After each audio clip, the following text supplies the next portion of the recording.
Have you ever had that moment where after you've boarded a cruise ship, you begin to wonder if your luggage is going to be making the same trip? Then you get the dreaded call, please report to security. Congratulations, you've just been sent to the naughty room. That's what cruisers call the spot where they send your bags when you've accidentally packed something banned. And in 2025, the list of forbidden items just got even stricter. Some of these make sense, but others, they'll leave you shaking your head. But before you risk losing your stuff, or worse, getting denied boarding, let's go over the surprising new cruise bans you need to know about. Hey y'all, I'm Evan with Family at Sea, where we help make every cruise unforgettable. In today's video, we're breaking down the latest cruise bans for 2025 because nothing ruins the start of your vacation faster than getting flagged at security or sent to the naughty room for something you've packed. This video will cover what items are officially banned and on which cruise lines, what happens if you accidentally bring something prohibited, and whether you'll ever see your confiscated items again. So stick around as I reveal the rules cruise lines don't always make clear and what you need to know before you pack. If you're ready, I am. Let's go. Now, before I dive into the list, there's a few things you should know. First, this is not an exhaustive list of every single banned item on every cruise line. That would take hours, and let's be honest, nobody wants to sit through me listing off 300 different ways you can't plug your hairdryer in. Instead, I'm covering some of the most common and surprising items you'll want to be aware of for 2025. So what happens if you accidentally pack something prohibited? Well, if it gets caught, the best case is your bag gets flagged at security and you get a special invitation to the naughty room. That's where cruise staff will go through your luggage, remove your banned item, and kindly let you know about your cruise crime. Now, I know what you're thinking. Awesome, Evan. Nothing like kicking off vacation with a personal TSA experience. I'm watching you, Wazowski. Always watching.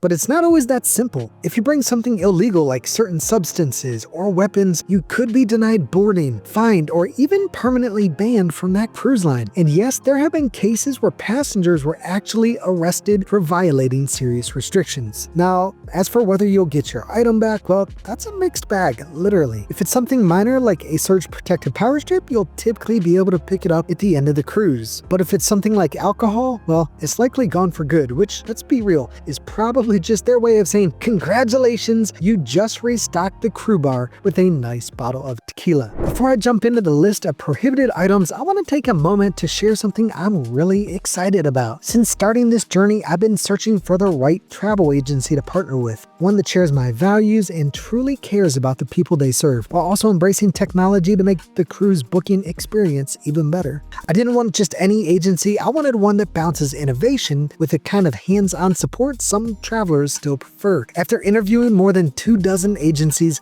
I'm excited to say I finally found one that fully aligns with my values. Their name is Cruises It, and whether you want the ease of a self-service option kind of like Kayak but for cruises, or you prefer working with a vetted travel agent who can handle all the details for you, Cruises It offers both. Their platform makes it easy to compare prices across multiple cruise lines in one place, helping you find the best deals without having to jump between different websites. It's a fast, hassle-free way to book, and if you prefer white glove service with expert guidance, their team is ready to help. All you have to do is click the Get in Touch button at the top right of any page, and you can either call or fill out a form to have somebody contact you. No matter what you prefer, they have an option for you, which is something truly unique in this industry. And the best part, it will cost you nothing. Their commissions are paid by the cruise lines, who know whether they're paying their in-house service team or a travel agent. They've got to spend that money to provide support in either case, so you might as well work with somebody you know and trust. And as a special thank you, the first 10 people to book a cruise through them will receive a Family at Sea t-shirt or tumbler, which is brand new merch I haven't even officially released yet. I'm incredibly grateful for this community. My hope is that this partnership helps you plan incredible trips filled with unforgettable memories. Now let's dive into that list of banned items. This first item is one that a lot of cruisers are actually celebrating, because when it does become a problem, it's one of the most annoying things you have to deal with at sea. Of course, I'm referring to Bluetooth speakers. For anyone who's tried to enjoy a quiet, relaxing day on deck, only to be interrupted by someone blasting their personal playlist, I've got good news. Carnival has officially banned Bluetooth speakers in public areas, and if this becomes a problem on other cruise lines, don't be surprised if they follow suit. And I know what you're thinking. Finally, we can enjoy the ocean sounds without a surprise DJ set from Deck Chair Dave. Goodbye, Antonio. One down, let's move on. This next one is something a lot of cruisers still don't realize is banned,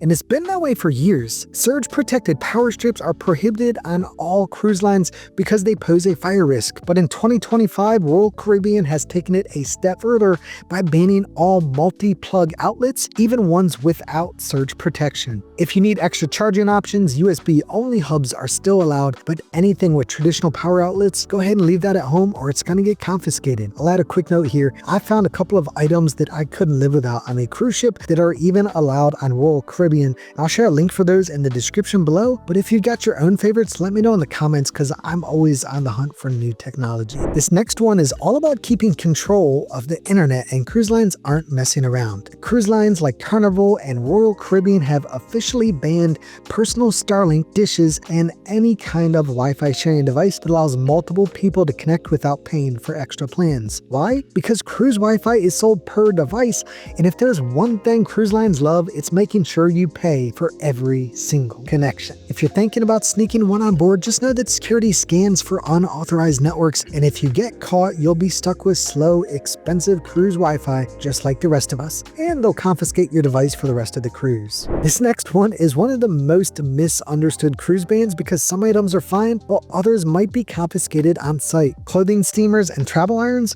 completely banned across all cruise lines because they're a fire hazard. Heating pads and electric blankets also a no-go for the same reason. Curling irons and hair straighteners, those are actually usually allowed, but some cruise lines may inspect them at security before letting them through, especially if they don't have an auto shut-off feature. If you're worried about wrinkles in your clothes, wrinkle release spray is your best bet, or just embrace the "I've been living in my suitcase for the last week" look like the rest of us.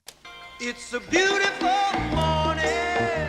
This next one is one that catches a lot of people off guard, especially if it's legal where they live. But regardless of local laws, CBD and THC products are completely banned on all cruise lines. Even if you have a medical prescription, it doesn't matter. Cruise lines follow federal and international maritime laws, which means no cannabis, no edibles, no oils, and no vape products. And before you think, they probably won't check, just know that some ports have drug-sniffing dogs at the terminal during boarding. If they detect something in your luggage, you won't just have an awkward conversation with security. You could be denied boarding, fined, or even arrested, depending on how strict they want to enforce the laws at the terminal. People have been caught and permanently banned from certain cruise lines over this, so unless you want your vacation to end before it even starts, just go ahead and leave it at home. So as we round the halfway mark through this list, if you're finding this helpful, do me a favor and hit that like button and subscribe to the channel. It really helps the channel, and it also lets me know that you want more cruise tips, updates, and insider information. Also, let me know in the comments, have you ever accidentally packed a banned item? What happened? I'd love to hear your stories. Alright, let's get back to it. This next one makes sense, but it still surprises a lot of cruisers. Drones are banned from use on board ships. Why? Because the last thing cruise lines want is a drone zipping past balconies, crash landing in the pool, or taking out someone's deck chair margarita. Some cruise lines like Norwegian and Carnival ban drones entirely, while others allow you to bring them but only for use in port. Even then, you'll likely have to check them in with security and will not be able to fly them from the ship itself. So if you're hoping for that epic drone shot of your sail away,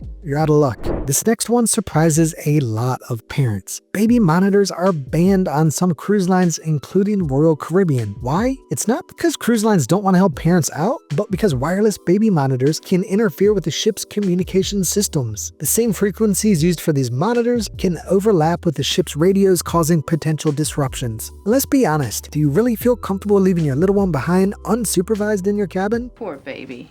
This next one used to be a go-to for families and groups trying to stay in touch on a cruise, but these days many cruise lines have cracked down on them. Why? Because just like baby monitors, Walkie Talkies can interfere with the ship's communication systems. And even if they don't, there's the whole fact that they can be a bit of a nuisance for people around you just trying to enjoy the peace and quiet of the solarium. Some cruise lines may still allow some of the low-powered versions of Walkie Talkies, but others have banned them entirely to avoid interference. So if you plan to use Walkie Talkies to keep track of your group, check your cruise line's policy first, or prepare to relive the joys of playing phone tag on board. Or you could simply use the cruise line app to use their messaging system. Mission accomplished. For years, cruisers have used flags, banners, and signs to make a statement, or just to flex their loyalty to a cruise line. But some cruise lines like Carnival and Royal Caribbean have officially banned hanging anything from your balcony. The reason is simple: safety, aesthetics, and let's be real, some of these banners were getting a little out of hand. A strong gust of wind can send that flag flying into the ocean, and cruise lines don't exactly want giant, in-your-face messages visible to every passing ship. I know at least one of you out there is thinking, what do you mean, no more giant send tequila banners hanging from my balcony? Or there goes my entire cruise identity. If you still want to decorate,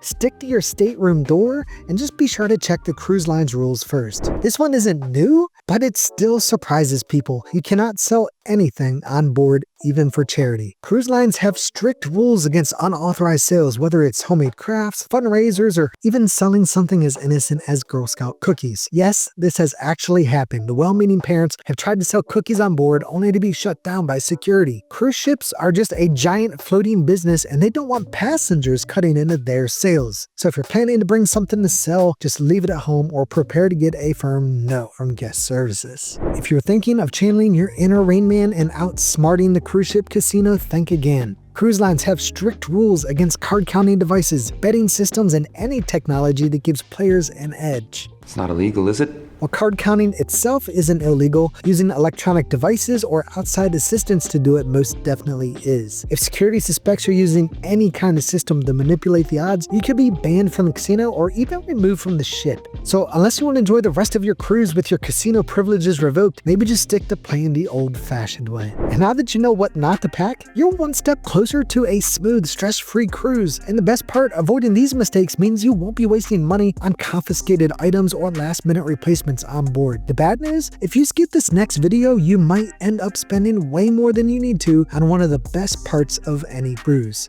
excursions. The good news, I've got you covered. In this next video that I've linked here on the side, I'll show you how to book incredible excursions without overpaying, so you can make the most of every port while keeping more money in your pocket for your next adventure. Click it now and I'll show you exactly how to maximize your experience without blowing your budget. Thank you so much for watching, and until next time, may your seas be smooth and your horizons wide. Bon voyage!